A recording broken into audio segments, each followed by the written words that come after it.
Isang magandang araw mga kaparehas. Narito po tayo sa Barangay Masagana, Pandi, Bulacan, kung saan makapanayan po natin ngayon ang butihing lingkod punong barangay, naglilingkod, nagsiservisyo, nagmamalasakit, gumagawa at gagawa pa ng maraming kabutihan sa kanya nasasakupan dito po sa Barangay Masagana, Pandi, Bulacan. Si ginagalang punong barangay, Kapitan Alexander Alex Concepcion. Kap, kumusta na kayo? Okay naman, mabuti naman at awan ng Diyos.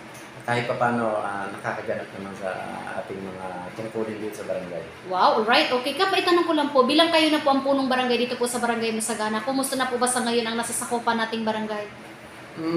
Sa ngayon po, talagang pinipilit natin na magampanan lahat ng yung mga naging legacy ni Kap Kikoy, at talagang pinipilit natin na hindi man natin matumbasan, makasunod tayo din sa kanyang panunungkulan bilang ehemplo at talagang serbisyo publiko, talagang hands-on sa mga tao.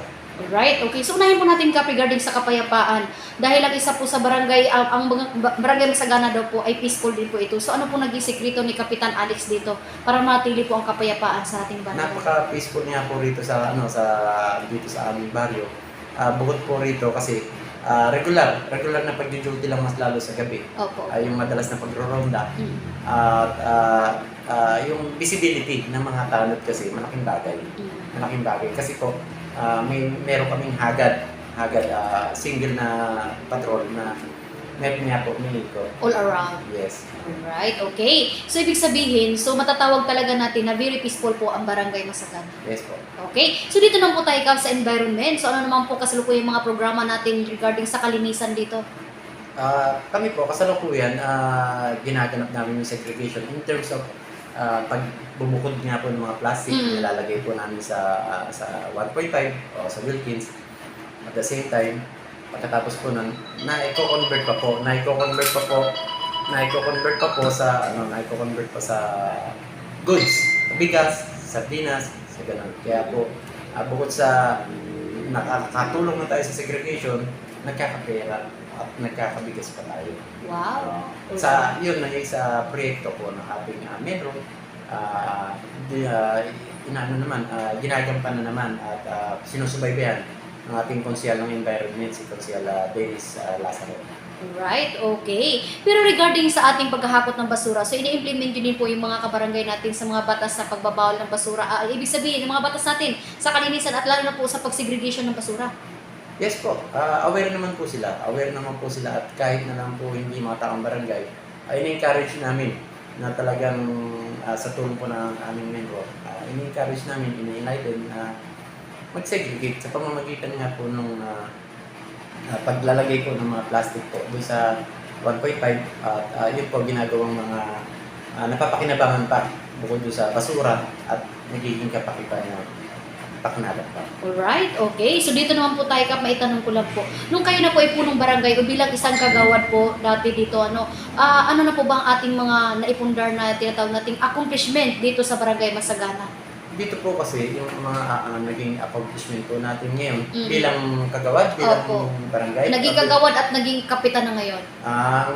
Dati po kasi sa aming kagawad bilang agriculture, sabi ko nga po sa inyo, pamigay po tayo, hindi lang ng mga seedlings na liliit. Bago po natin ipamigay yun ay almost may bunga na. May bulaklak na. Para po hindi mapabayaan, sigurado kong mapakinabangan. Wow. Yan po way back in first time po. Ngayon naman po, sa amin bilang nakapalit ni Kapitan Kikoy, sa ngayon po, by August, nakapagpa-regularly na po tayo dito sa De La Peña Street, para po yung mga batang maliliit, hindi na po maputikan. Ang ating po mga street light, ilang buwan na po kasing medyo hindi na ayos dahil nga po sa hindi po kami, nagka-problema po kami sa budget. Naayos na po namin yan, madalang na po yung mga pundi, pinalitan na po namin karamihan ng wire para po hindi na napuputol. At ito pa po mag-isa na madalas kami mag-declogging para po yung mga tubig na ulan hindi po laging sa kalsada lang pumupunta. Kasunod po nito yung pagpapagawa namin ng drainage canal. Kahit sabihin na natin hindi man kabaan, malaking tulong. Malaking Wow. tulong para po hindi sa kalsada pumunta yung tubig. Alright, okay. Pero sa nabanggit nyo, Kap, accomplishment at nga po karagdagang mga continuous na mga proyekto. So ano naman po ang karagdagan pa ninyong mga pinapangarap o tinatawag nating priority sa Barangay Masagana bilang kayo ang punong barangay? Sa ngayon kasi, ang sang-ayon naman po sila sa amin na bukod po sa high-tech na CCTV para po ma-lessen yung mga ating, para po ma-solve yung mga crime natin dito na mangilan-ilan. Opo. Ang isa naming number one priority namin dito is improvement ng street light. Wow. Kung saan medyo napag-iwan na kasi yung street light namin, may konting malabo, may konting medyo malayo. Opo. Iba yung makabago na ngayon. Naka na yung ilaw niya, yun ang pina-priority namin ngayon para po mabawasan yung mga insidente ng nakawalang motor at yung mga insidente na nabubuwal sa motor dahil madilim. Alright, okay. So isa po sa mga priority niyo po. Bukod po doon, ngayon, sabi ko nga po, simula na po tayo na mag-request, manukan po ng 100 na sako a week para po maipamigay sa ating mga kababayan dito sa mga medyo hindi napapasok ng mga garbage truck at sa ating mga sa mga ating mga apartment para po yung mga basura po nila hindi po sa plastic nakalagay, sa sako na po para hindi po gagalaw ng aso, hindi po nakakalkal ng aso. Alright, okay. So ito po yung mga karagdagan niyo pong priority, Kap, sa pag-unlad ng ating maanuhan sila, mahakutan sila ng basura. Kasi sa ngayon po, hindi po sila nahakutan. Yung bandang libis po sa Pagnaina. Kasi nga hindi po nakakapasok ng Yes, trap. Alright, okay. Kung nanonood po ngayon ang ating mga kabarangay, Kap, so ano po ang inyong panawagan para sa kanila? Sa aming mga kabarangay Masagana, unang-unang nagpapasalamat po ako at lagi kayo nakasuporta. Mas lalo na yung mga kasama ko rito sa barangay sa Sanggunian. At pangalawa, at nagpapasalamat din ako. Sana patuloy tayong tulungan, patuloy po tayong sumuporta. At ang iniisip naman po lagi namin sa Sanggunian Barangay is kabutihan ng karamihan kung saan tayo magkakaroon ng kapayapaan dito sa ating barangay. Yan po ang number one namin. Ayaw natin mapasok ng drugs ang ating mga kabataan.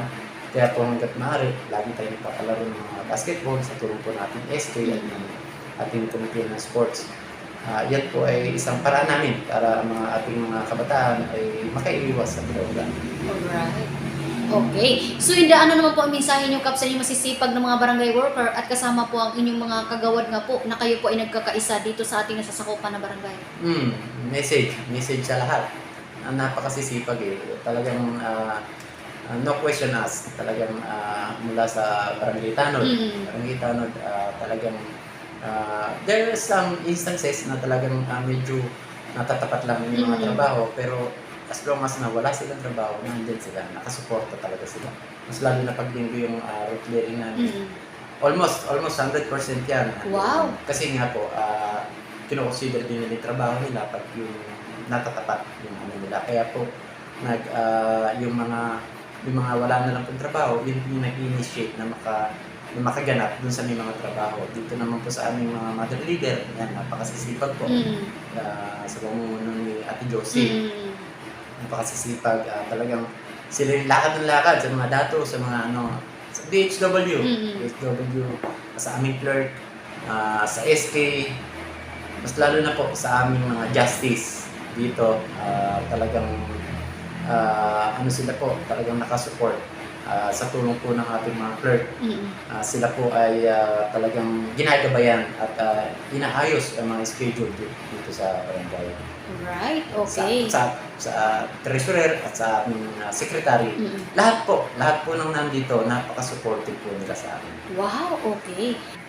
Muli po, ako po si Cap Alex Concepcion ng Barangay Masagana, kung saan lagi po tayong nakatingin sa mga yapak ng ating dating Kapitan Kikoy, na kung saan may slogan at laging kataga niya pinasabi, masagana mahal ko. Kasi po, sa masagana mahal ko, at sinabi niyong mahal, sabi ko nga po, ang mahal iniingatan, inaalagaan, pinagaganda, at lagi pong kinakalinga. Lagi po siyang peaceful at at the same time, pag mahal mo ang isang barangay, lagi kang lumalapit sa Diyos. Wow. Alright. Apo. Okay. Okay. So yun po mga kapares, ang pinakamagandang mensahe ng ating butihing at mabait na lingkod po ng barangay dito po sa Barangay Masagana, Pandi, Bulacan. Ayon po kay Kap, manatili pong may respeto sa bawat kapwa-tao, manatili pong totoong pagmamalasakit, pagsiservisyo ang handog niya dito sa Barangay Masagana sa pamagitan na yumapang po ng Barangay Kapitan Kikoy Sandel. Magandang araw po mga kaparehas. Nakapanayan po natin ngayon ang butihing lingkod po ng barangay, si Kapitan Alexander Alex Roque Concepcion. Magandang araw po mga kaparehas. Lay Castro po ng Parehas News. Ingat-ingat po kay Kap, in your family, God bless us all. Mabuhay ka Kap Alex hanggat gusto mo.